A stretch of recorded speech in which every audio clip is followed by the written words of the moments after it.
बाजार घुमई के बहाना यारबा से मिल जाय छथुगे रोजाना की बेला ओलत दोत में है गई की बेला ओलत दोत में गे छौरी तोहर सैया रहै छ कोन देश में गे छौरी तोहर सैया रहै छ कोन देश में बाजार घुमई के बहाना यारबा से मिल जाय छथुगे रोजाना की बेला ओलत दोत में है गई की बेला ओलत दोत में गे छौरी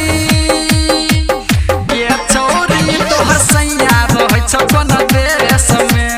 गे छौरी तोहर सैया रहै छ कोन देश में कैसे छ गूगल ठोर छ सुखल अब न चुप रहबोगे तोहर कहानी सबटा गोरकी ससुरा में जाके कहबोगे ससुरा में जाके सुनै छी कैसे छ गूगल ठोर छ सुखल अब न चुप रहबोगे तोहर कहानी सुन न गोरकी ससुरा में जाके कहबोगे बात न रखबो पेट में है गई बात न रखबो पेट में गे छौरी गे छौरी तोहर सैया रहै छ कोन देश में गे छौरी तोहर सैया रहै छ कोन देश में गई मेकअप लगा के रूप सजा के सबके तू तो हैरान करे छ